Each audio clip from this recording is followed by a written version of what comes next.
Ողջույն ձեզ։ Ողջույն։ Երեկո։ Ստեղ մեր չաթում արդեն ձեզ սպասում են, արդեն հարցեր են պատրաստվում տալ եւ բնականաբար մեր բոլոր թեմաները վերաբերելու են ձեր ոլորտին, քո ոլորտին, Հերիքա, դուով։ Այո։ Եվ դու տարիներ շարունակ բացատրել ես մարդկանց արտահանման խնդիրները։ Բացատրել ես եվրոպական շուկայի առանձնահատկությունները։ Մենք ունեցել ենք տարբեր դրվագներ։ Ծիրան,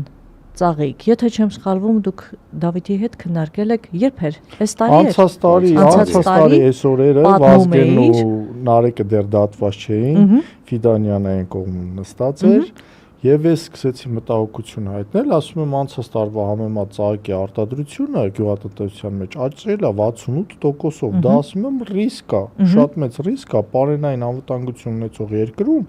որտեղ մի հատ էլ սահմանները փակվի, ծաղիկը չեն կարող ոչ վերամշակել, ոչ ինչ-որ որևէ ձևով ինչ-որ տեղ օգտագործել, ոչ պահպանել։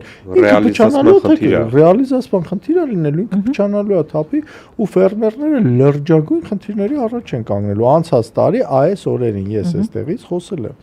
Ես եթե կհիշեք Լիկա ջան 2-3 տարի առաջ էր, որ Ծիրանի թեմայով խոսեցինք, շատ հետաքրքիր ռեպորտաժ էր, ես դեռ Արմյուզի ժամանակ ես այս ամբողջ բացվածքը տվեցի, թե իսկական արտանումն ինչ է, Ծիրանի վաճառքը ինչ է, ոնց պիտի լինի, ինչ պիտի լինի։ Հիշում եք այն, որ ադրբեջանցիները ընդամենը ֆուտսիտին փակել էին ու հայերը Ծիրանի կողքը շուրջ պար էին բռնել ու էլի այս գրեհիկ պաթետիկ այս տեքստերը, այս մենք հաղթեցինք, թե ինչ արինք ու այդ հաղթանակը ես չեմ հասկանում ինչ էր էլի Ծիրանի շուրջ պարելը։ Ու ես ասում եմ իսկական պատերազմներ, տենց ծիրանային պատերազմներ, բան ու էլի տենց մենք բարոյական հաղթանակ Ծիրանի շուրջ պար, ասում եմ ժողովուրդ առևտուրը, միջազգային առևտուրը դա չի, մեծածախ առևտուրը դա չի, արտահանումը ընդհանրապես դա չի, ինչ որ դուք պատկերացնում եք։ Ինքը հսկա մեծ արժեշղթա է, ինքը գիտելիք է, ինքը գիտություն է, ինքը հաշվարկ է, ինքը պետական գործողությունների արժեշղթա է։ Այդ ոչինչը չկա, այս տարերայնորեն արտահանումը վաղը մյուսօր կարող է խնդիր լինի, փակվի ու մենք մնանք փաստի առաջ ինչ որ հիմա կա։ Հիմա ինձ կասես այդ արտահանման դեպի Եվրոպա արտահանման առասպելը ինչի հիման վրա է տարածվում, որոնք են հենասյուները այդ առասպելի։ Ժողովուրդ, քանի որ ես 2013 թվականից Եվրոպա արտահանումներ եմ կատարում, հացահատիկի տեսքով բոլորը գիտեն, ինձ էլ շատերը ասում են հաճարի առուտ, չէ՞, հաճարի առուտ։ Ես դրանից ված չեմ զգում, որովհետև